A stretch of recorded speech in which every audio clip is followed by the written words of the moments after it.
আসসালামু আলাইকুম প্রিয় ভিউয়ার্স, প্রিয় গাইস, সবাই কেমন আছেন? আশা করি অনেক ভালো আছেন। তো আমি আজকে মূলত কথা বলবো আপনারা যারা বিভিন্ন পাবলিক ইউনিভার্সিটিতে অ্যাপ্লাইড কেমিস্ট্রি, মাইক্রোবায়োলজি, বায়োকেমিস্ট্রি এবং ফার্মেসি সাবজেক্টটি নিয়ে অধ্যয়ন করেছেন বা অনেকে অনার্স কমপ্লিট করেছেন, এমএসসি কমপ্লিট করে বিভিন্ন কোম্পানির জবের জন্য পরীক্ষা দিতে চাচ্ছেন। তো আসলে কোম্পানি জবের ক্ষেত্রে মূলত একটা রিটেন পরীক্ষা হয়ে থাকে এবং ভাইভা হয়ে থাকে। আসলে রিটেনটা মোটামুটি পাস করলে ভাইভাতে কিন্তু আসলে রেফারেন্সেই বেশি জব হয় কোম্পানির ক্ষেত্রে। তো এই রিটেন পরীক্ষাটা কিন্তু অনেক গুরুত্বপূর্ণ। তো যারা আসলে মূলত এই অ্যাপ্লাইড কেমিস্ট্রি, মাইক্রোবায়োলজি, ফার্মেসি এইসব বিষয় নিয়ে পড়াশোনা করেন, তারা আসলে জেনারেলি যেসব পোস্টগুলোতে পরীক্ষা দেন সেগুলো হচ্ছে কিউএ, কিউসি, আর&ডি, এক্সিকিউটিভ প্রোডাকশন এবং বিভিন্ন কোম্পানিতে কেমিস্ট পোস্টে তাদের পরীক্ষাগুলো হয়ে থাকে।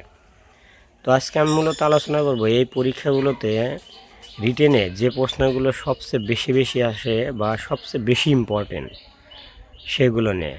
আর আমি নিজেও দীর্ঘ 6 বছর কোম্পানিতে জব করেছি, অনেক পরীক্ষা দিয়েছি, অনেক ভাইভাতে ফেস করেছি। তো তারই আলোকে আমি বিভিন্ন গুরুত্বপূর্ণ প্রশ্নগুলো আমার একটি খাতায় নোট করে রেখেছি। তো সেখান থেকে আসছে আপনাদেরকে দেখিয়ে দিব যে কোন প্রশ্নগুলো রিটেনে বেশি আসে। তো আপনি ভিডিওটি ফুল দেখুন এবং আপনি এই প্রশ্নগুলো পড়ে গেলে অবশ্যই আপনার রিটেন পরীক্ষাটা অনেক সুন্দর হবে। তো আমি ভিডিওটি শুরু করার আগে আমি একটু আমার পরিচয়টা দিতে চাচ্ছি। আমি Mohammad Sadat Hossain. I have completed my BSc and MSc in Applied Chemistry and Chemical Engineering from University of Rajshahi. তো চলো প্রিয় ভিউয়ার্স, প্রিয় আমার ছোট ভাই ব্রাদার, তো তোমরা যারা কোম্পানিতে জবের পরীক্ষা দিবে বা জব করবে ভাবছো, তাদের জন্য আমার এই উপহারটি আজকে থাকলো। তো চলো আমরা দেখে নিই রিটেনে কোন প্রশ্নগুলো সবচেয়ে বেশি আসে, সেটা এখন আমরা তোমাদেরকে দেখিয়ে দেব আমার নিজে করা হ্যান্ড নোট থেকে, দীর্ঘ এক্সপিরিয়েন্সের।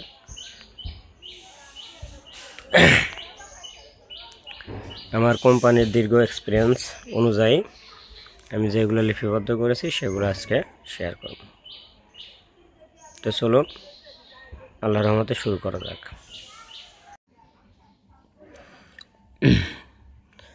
Discuss about the function of calcium carbonate.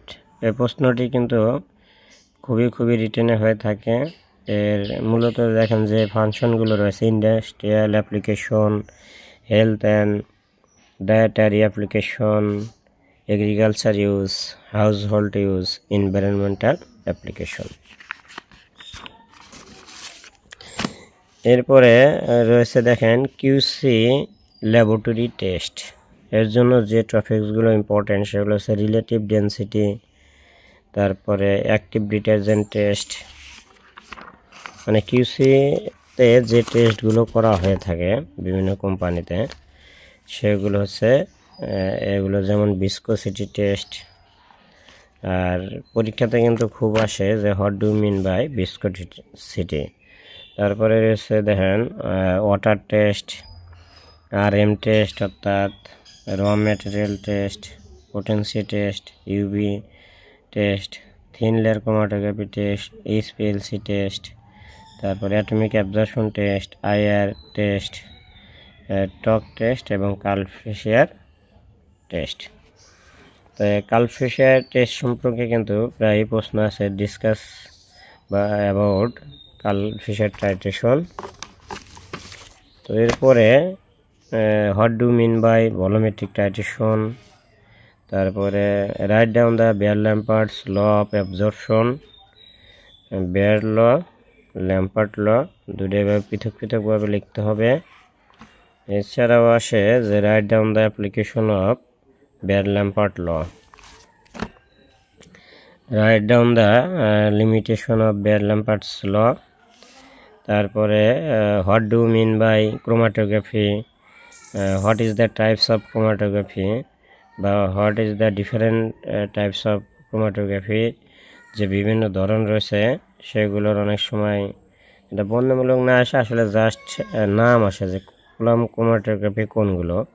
যেমন এখানে রয়েছে যেমন LC liquid chromatography, LLC liquid chromatography, GC gas chromatography, GLC gas liquid chromatography, LSC liquid solid chromatography, HPLC হচ্ছে হাই পারফরমেন্স লিকুইড ক্রোমাটোগ্রাফি। এর মধ্যে এইচপিএলসিটার কিন্তু খুবই important.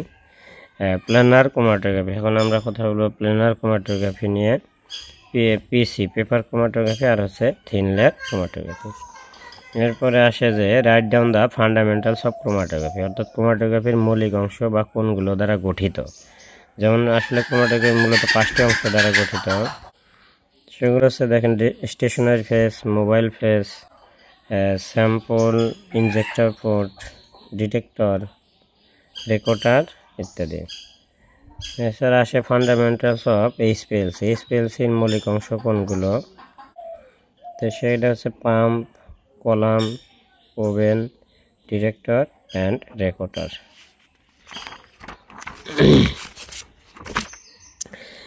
What do you mean by titration? Write down the name of different types of titration. What is sample? What is sampling?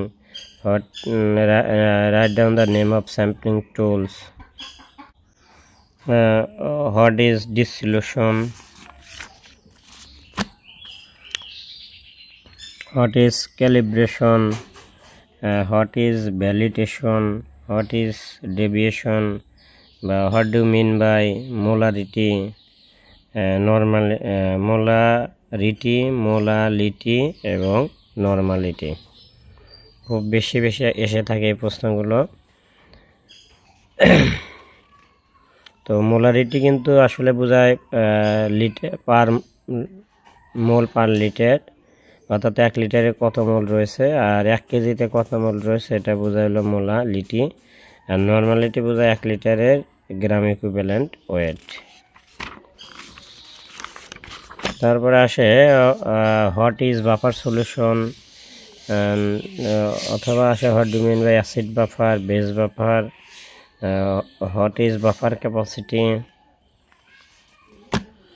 এরপরে write down the 5 basic points of কোয়ালিটির 5টি basic point লিখো। এরপরে আসে যে write down the principle of high performance liquid chromatography, that means HPLC এর principle. এই প্রশ্নটা খুব হয়ে থাকে। তো আমি আজকে মূলত আসলে দেখাচ্ছি যে কোন প্রশ্নগুলো বেশি আসে, আর আপনাদের যদি মনে হয় যে এগুলোর সলিউশন অ্যান্সার চান তাহলে অবশ্যই কমেন্ট করবেন। ইনশাআল্লাহ আমি পরবর্তী ভিডিওতে এগুলো তুলে ধরার চেষ্টা করব।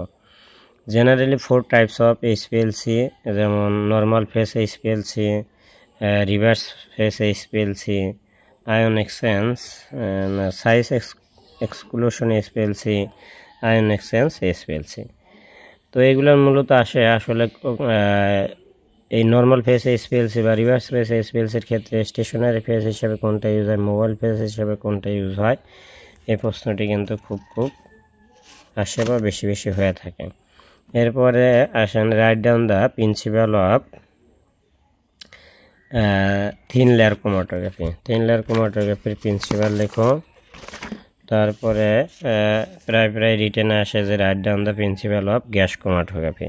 তো এইভাবে আপনি চিত্র সহকারে লিখে রাখবেন। আমার এই আনসারগুলো দেখেন আমি অনেক সুন্দরভাবে শর্টকাটে প্রিন্সিপালগুলো লিখে রেখেছি। তো আপনারা যদি এই বিভিন্ন ক্রোমাটোগ্রাফির প্রিন্সিপালগুলো ভিডিও চান তাহলে অবশ্যই কমেন্ট করুন, ইনশাআল্লাহ আমি কমেন্টে ভিডিও দেওয়ার চেষ্টা করব। আর স্পেশালি যারা ফার্মাসিতে পরীক্ষা দেন তাদেরকে এই প্রশ্নটা খুবই আসে যে what do you mean by তো এই প্রশ্নগুলো আপনি পড়ে রাখবেন। Mean by tablet,